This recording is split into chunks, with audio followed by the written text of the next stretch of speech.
It all began on a warm Saturday afternoon. Laughter filled the air at Maplewood Park, children chasing kites, dogs barking, and families relaxing under the golden sun. But among the cheerful chaos sat Sarah Miller, a quiet farm mom, dressed in worn jeans and muddy boots, watching her little boy push his toy tractor through the grass. To everyone around, she looked ordinary, maybe even a little out of place among the polished city families. No one knew her past.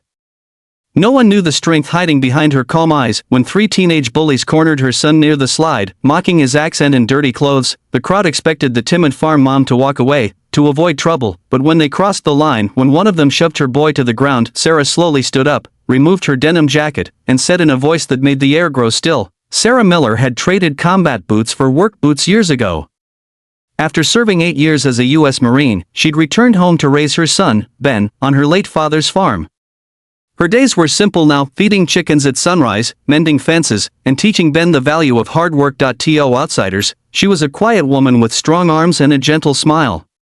To those who truly knew her, Sarah was steel wrapped in kindness, a woman who'd seen war, loss, and pain, and still chose peace every single day. One Saturday, she decided to take Ben to the city park, a rare trip for them. He was shy around other kids, always conscious of his muddy boots and farm clothes. Sarah encouraged him softly, "Go on, Ben. Play. The dirt washes off, but courage sticks." He smiled, ran toward the playground, and for a moment, she relaxed on a bench, breathing in the smell of grass and sunblock. But peace never lasts long when arrogance meets innocence. Near the jungle gym, three teenage boys, the kind that laughed too loud and cared too little, noticed Ben. They started with whispers and smirks. Then came the jokes. "Hey, farm boy. Lose your cow," one sneered. Another kicked dirt near him, laughing. Ben tried to ignore them, but their voices grew louder. He turned to walk away when one of them grabbed his toy tractor and tossed it into the sandpit. "Oops. Guess you can dig it out, country kid." From her bench, Sarah saw the whole thing.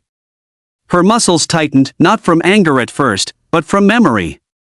The kind of muscle memory that came from protecting her squad in hostile territory. She rose slowly, walked toward them, calm as still water. Her silence made the crowd curious. A few parents glanced up from their phones, sensing something was about to happen. "Hey," she said softly to the tallest bully, "give it back." He laughed. "Or what, farm lady? You gonna milk us?" That's when Ben whispered, "Mom, it's okay," his small hand tugging at her sleeve, but Sarah's eyes never left the boys. "When someone hurts your child, Ben," she said quietly enough for only him to hear, "you don't walk away. You stand tall, not to fight, but to teach." The tallest boy rolled his eyes. "Whatever, lady." He shoved the toy deeper into the sand. The next moment, Sarah moved, not fast, but with precision. She stepped closer, her voice calm but sharp as a blade. "Listen to me carefully. You think strength is about who's bigger? Louder? No.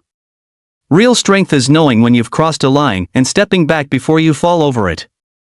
The boy froze, not because of her words, but the authority behind them. Her posture, her stare, it was something primal, something he couldn't explain.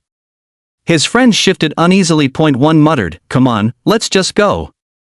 They grabbed their bikes and left without another word. The park fell silent for a heartbeat, and then life resumed as if nothing had happened except for the parents who had watched the entire scene, now whispering to each other. Sarah knelt down, brushed off Ben's knees, and smiled softly. "You okay, buddy?" He nodded. "You scared them, Mom." She chuckled, ruffling his hair. "No, sweetheart. I just reminded them what respect looks like." But the day wasn't over.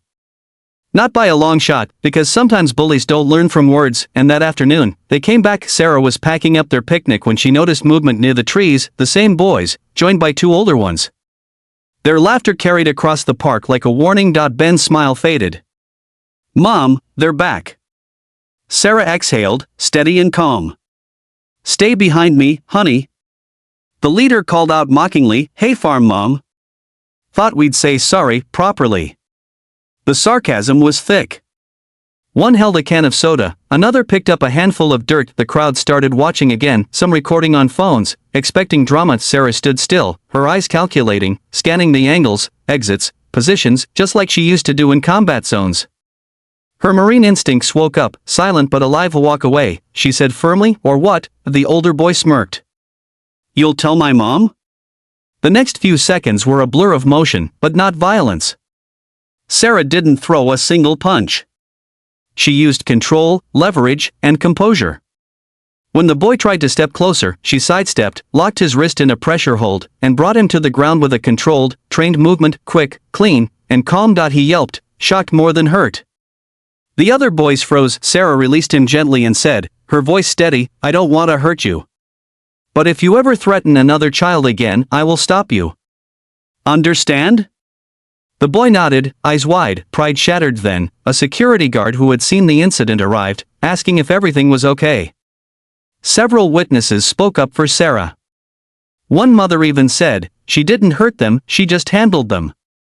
The guard turned to Sarah, almost smiling. Ma'am, were you in the military? She nodded once. Marine Corps. He chuckled softly. Figures. The bullies slunk away, humiliated but unharmed. The crowd, however, saw something far deeper, a reminder that real power doesn't come from fists, but from control, discipline, and courage. Sarah turned back to Ben. He looked up at her with newfound pride. Mom, you're awesome.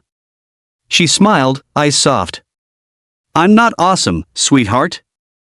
I'm just your mom, and that's my favorite mission. As the sun dipped behind the trees, Sarah and Ben walked home hand in hand.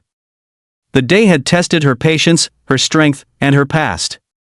But it had also reminded her of why she fought, not for medals, not for glory, but for peace, dignity, and the right to protect what truly matters. The bullies learned a lesson that day. The park parents did too, and somewhere deep down, Sarah realized you can take the Marine out of the battlefield, but you can never take the courage out of her heart.